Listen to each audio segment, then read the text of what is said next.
Yo, what's good, y'all? It's your boy Tacho here, and we're back for some more Fire Emblem Heroes. Alright, so I don't know what the deal is with this banner. This was actually scheduled to go live yesterday, and I was actually going to cover it yesterday. So I don't know what's going on with this or why it was delayed, but I guess here it is. So it's a double special heroes banner. Of course, these are always great if you're looking to pick up one of the focus units that are seasonal. And it's definitely better than trying to get them on their original banners, because typically the seasonal banners will have 4 focus units on them, and sometimes they all have different colors as well, so it just makes it really hard to get what you're trying to get. So this is always a nice way to try and pick them up. The nice thing about these double special heroes banners is that they have 6% rates, and they have no pity breakers at all. So you're only getting focus units on here, and the rates are pretty solid. There's also 4% rates too for select units that are going to be available as 4-star summons. And we do actually have quite a couple of 4-star summons on this banner. So let's just go ahead and talk about each color and which ones I think you may want to go for. There's definitely a clear winner, like it's not even close. We're going to start by talking about Colorless because, in my opinion, the best unit in the game is actually on this banner as a Colorless summon. So, Duo Micaiah, this is the best unit in the game, bar none. The Duo skill grants dominance, and it's the most broken thing ever. If you don't have a copy of this Micaiah, you need to get her. Like, there's just no questions asked. If you have orbs available and you do not have a copy of Micaiah, you're just summoning on Colorless. There's no way around it. Like, it doesn't matter what mode we're talking about. Aether Raids, Arena, Abyssal maps, Chain Challenges, who cares? Just, dominance is so game-breaking, man. You have a copy of it, and you basically, like, you beat the game at that point. There's no other way to say it. So, it's definitely great to have a copy of Micaiah laying around. She's also a very powerful unit in her own right. Joyful Vows has effective against armor and effective against cavalry, like all Micaiah units. And it grants her attack and res up 6 and prevents the foes from doing a follow-up attack. Maybe not the most powerful effect. I would have preferred if it granted her a guaranteed follow-up attack. But still, it's like a light version of... Which one is it? Mirror Impact, I believe, the one that gives you 6 attack and then 10 res and stops their follow-up. So it's basically a built-in version of that, which isn't too bad. She also has some decent fodder skills too, like attack and res push 4 and mystic boost 3. But I would definitely not recommend sacrificing this unit at all. You just get a copy of her and hang on to that forever. Okay, she's also accompanied by the Summer Mia, which I didn't think was going to happen. So this is why Colorless is so outrageously good on this banner. This is a harmonized hero, of course, and you only need 1 copy of them as well if you're planning to do well in, resonant battles. So this unit can help raise your score in there. They're also very good in Aether Raids. Like, this weapon here, Summer Strikers, it's going to reduce damage from their first attack that the foes do on them by 75%. Which is outrageous amounts of damage reduction. So they're really good on Cavline teams, and you can build them in a whole bunch of different ways. They also have -1 special trigger on their weapon, which is crazy clutch. So you can use stuff like Luna or Miracle or whatever and have them actually deal a ton of damage, or have them just hit the foes and ramp into Miracle and then survive the foe's counterattack. Like, to run Miracle on this unit, you just have to basically give them Quick Impulse. And then they're going to have -2 special triggers, so Miracle's at 3 hit. So they hit the foes are going to counterattack them at -75% damage reduction. They're going to hit the foes again, because of course they're super fast, and there's like no way that anyone is avoiding getting hit by a speed check double by them. And then that second hit is going to have Miracle fully built up, and the foe's last attack is going to be completely nullified by Miracle, and they're going to survive with 1 HP no matter what. So a cheeky way to build these guys and have them just survive any attack no matter what, and then queue up some Wings of Mercy tactics if you want to do that. So definitely a good unit to summon. They also have 2 good fodder skills in Swift Sparrow 3 and Speed and Defense Snag 3. So you definitely want to snipe Colorless on this banner, especially if you do not have one of the 2 focuses here.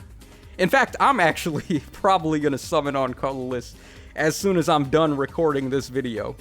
So that's definitely a good thing. Okay, next up, I guess we're going to talk about red. So we have the Kid Marth's return, and this guy is like the king of arena mode if you're trying to go for a plus 10 on any of these 4-star units. I would honestly argue he is the best 4-star unit we've ever gotten. Well, besides, of course, Zane, who we literally just got. I think it's definitely between Zane and Kid Marth for best 4-star unit ever. But Marth definitely has a bit of advantages over Zane in the sense that you don't really need to support this Marth whatsoever. He's just really good for arena. So Rapier, of course, has effective against cavalry and effective against armor. And it also has a built-in Vantage effect, which is super clutch. When you take into account that he's got Hero's Blood, and it's basically Fire Emblem from the legendary Marth all over again. This guy can dish out some serious damage to the foes, especially armored and cavalry types. And you're free to run his B slot as whatever you want. Typically, people go with Special Spiral for arena mode, so he can just spam the crap out of Hero's Blood. Or if you wanted to, you could give him something like Null Sea Disrupt, which is actually a pretty insane thing to have on this guy, because let's say you wanted to run him in Aether Raids. He'd be able to just completely annihilate Cav line teams. He's the only unit, or one of the only few units that can have Vantage and Null Sea Disrupt. The other one, of course, being Fina, who also has the Rapier. But basically, Vantage plus Null Sea Disrupt, you can counterattack anybody no matter what. And if he's low on health, he's going to be counterattacking first. So definitely very good stuff.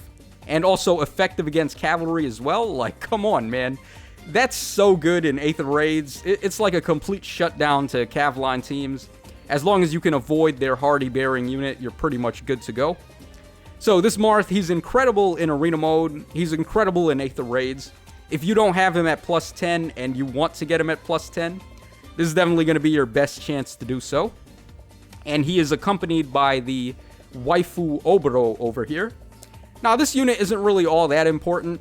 She is a 5-star exclusive, but like statistically, I guess the thing that I would compare her to the most is, I guess, like a 5-star version of Soleil, who's already in the game as a 4-star summon.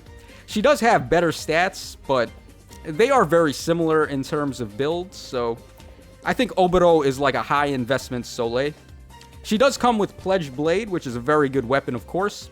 It's basically Huge Fan in sword form, and that's a very good weapon. So not bad if you want to give that to some of your sword units. Also a double Rally Plus, which is nice, and Odd Pulse Tie. I don't really feel like Odd Pulse Tie is quite as good as Even Pulse Tie, but it's still a very good B-slot skill anyway, and you may be able to get some mileage out of this. I feel like it's a little bit better on a defense team than an offense team for Aether Raids, because if you're playing it for an offense team, you're going to have to wait until the second turn to actually make use of this, because it starts on odd number turns, and at the start of turn 1, you're going to be the one that plays first, and you're not going to be able to really reap the benefits of this against infantry pulse teams, because of course the foes have to make their first move before they start getting the special cooldown reduction. So a little bit awkward using this one for an offense team as opposed to Even Pulse Tie, but you could still definitely make it work, I guess. You just got to make sure you wait one turn on it. So this Oboro, she's not a terrible summon by any means, but definitely Kid Marth is going to steal the show on red.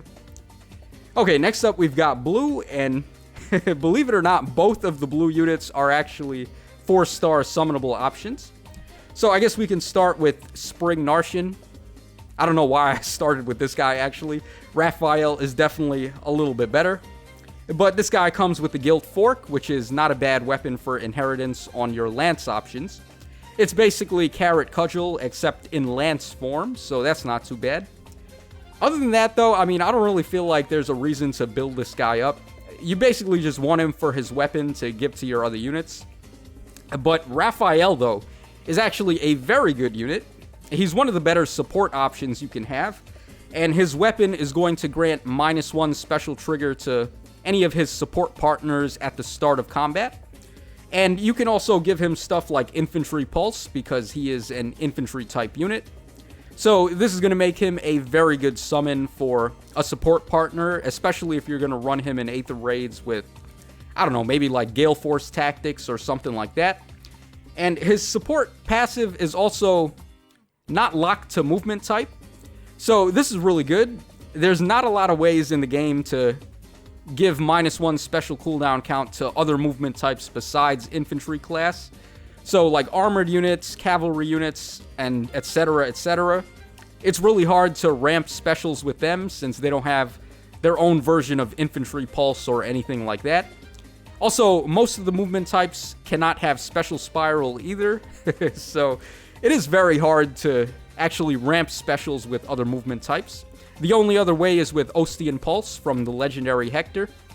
And that legendary Hector can only be used in Fire Season if you're going to play him in Aether Raids. So it's nice to have this guy as an option, especially since you only need 1 copy of him. So being a 4-star summon, I would definitely say you may want to snag your copy of him. Also for fodder, he's got Ward Beasts, which is pretty nice. You can definitely set up a nice Beast tank team, I guess, with that. And make a Beast Ward Cube if you wanted to. So definitely don't sleep on Raphael. And the final color we have to talk about is going to be green, which is, once again, just like every color on this banner, a very good option. So we've got the Kid Merrick, and this guy is incredible. His weapon comes with built-in null follow-up, which is nice. It also gives him attack and speed up 5, effective against flying, and then -1 special cooldown count. So combined with Righteous Wind, which he has, he's basically always going to be able to use Righteous Wind in combat. And it does 30% damage based on his speed and does a +10 HP heal to himself and all his allies, which is one of the better healing effects in the game because it has absolutely no range restrictions on that. So this Merrick is awesome. I love using this guy. He also comes with Swift Sparrow 3 and Wind Sweep. So pretty strong fodder skills as well if you wanted to sacrifice him for some reason. But Wind Sweep comboed with Winds of Change, basically null follow-up with Wind Sweep, you all know how that works. It basically allows you to attack any of the foes from the Wind Sweep target effect without them being able to counterattack, and you still are able to launch 2 attacks on the foes. So null follow-up stops Wind Sweep's effect that would normally prevent you from doing a follow-up, which is nice. So a very good unit to summon for, and definitely one of the better green mages in the game. So I definitely would recommend, if you wanted to go for green, then you wouldn't be making a bad idea there. And the final unit on the banner is the Bride Nyla, who is also a very good unit, just like the Kid Merrick. Her weapon is going to inflict -5 to attack, speed, and defense on the foes at the start of combat, as long as the foe's HP is above 75%, which typically should be the case. It also gives her a flat -1 special trigger, just like the Kid Merrick. So they have pretty strong weapons for sure. And also, if a special triggers before or during combat for her, and she attacked, she's going to have -1 special trigger after combat. So that's basically the Yarn effect, and also, I guess, the refined effect that we have on the Brave Celica. So it makes it very easy for this unit to trigger something like Gale Force, especially if you're going to run her in a mode like Resonant Battles, because as you guys know in there, everyone has Pulse Smoke. So if you have an effect like this and you're using Gale Force in that mode, you're still going to be able to activate it. So that's some very good stuff. You could also give her Special Spiral as well, and combined with Ether, she's basically going to be able to counterattack every single hit that the foes do to her with Aether. So this Nyla is just a walking DPS tank. She can deal some serious pain to the foes and just keep on healing with Aether and doing good stuff there. Just like Kid Merrick, she also has Swift Sparrow 3 as well. So that makes green a very good source of Swift Sparrow 3 fodder if that's what you're looking for. But I would say both of the units are actually very powerful summons anyway. So you really just can't go wrong on this banner.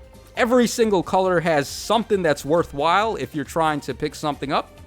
So I would say definitely, at the very least, you need to be summoning on Colorless on this banner. The combo of Duo Mia and Duo Micaiah is just out of this world good. So that's all for today's video. I just wanted to give you guys a quick update on the Double Special Heroes banner. We are actually going to be getting a new Heroes Focus summon on the 18th. Hold on, I guess really quick, let's just actually show that. So let's head to the calendar and I'm going to show you guys exactly what I'm talking about.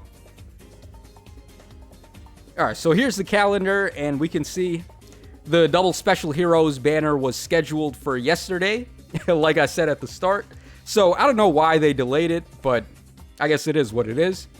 And if we take a look at the 18th, there is going to be a new Heroes summoning event. And I have no idea what that's going to be just yet. But the banner is going to be live at the same time as the Double Special Heroes is still going on.